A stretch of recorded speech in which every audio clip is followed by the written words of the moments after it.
Hello students, this is the second video of chapter 12, our constitution for class 7.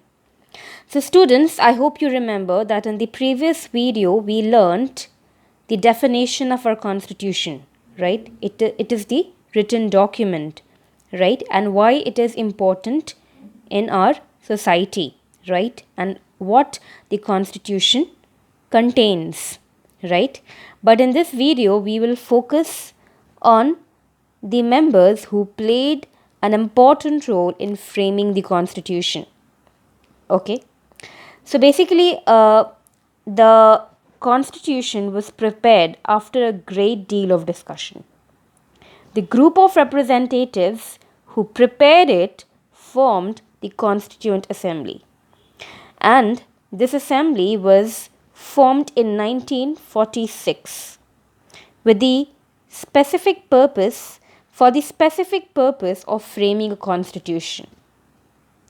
And the Constituent Assembly consisted of members belonging to different political parties, communities, and regions of India.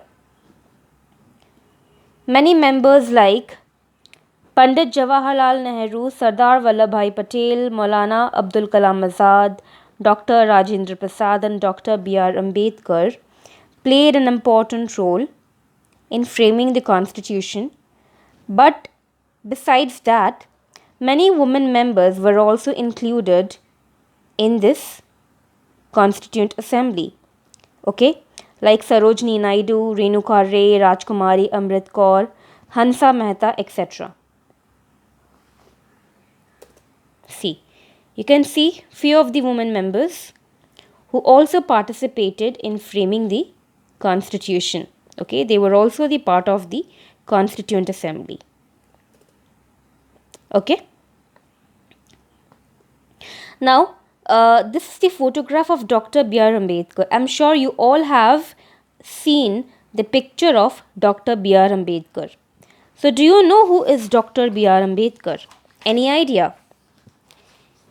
He was known as the father of the Indian Constitution. He was a popular lawyer and a social reformer. He played an important role in the drafting committee. He was elected as the chairman of the drafting committee. Alright, drafting committee was one of the 8 major committees which was appointed by the Constituent Assembly, and Dr. B.R. Ambedkar was the head of the drafting committee.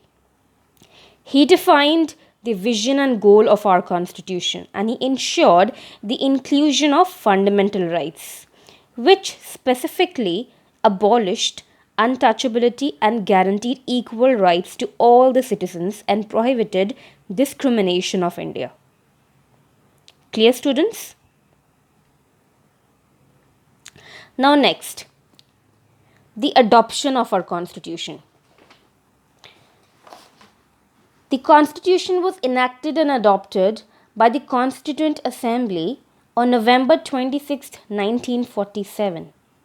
The constitution, to make the constitution, it took 2 years, 11 months and 17 days for the assembly to finally adopt and enact the constitution. However, on 26 January 1950, the constitution came into force and India was declared a sovereign democratic republic. Clear? On this day, Dr. Rajendra Prasad was elected as the first president of India, and the next picture you can see of Jawaharlal Nehru, who has been signing the constitution. Okay. Thank you so much. This is the end of the video. In the next video, I will upload the rest portion.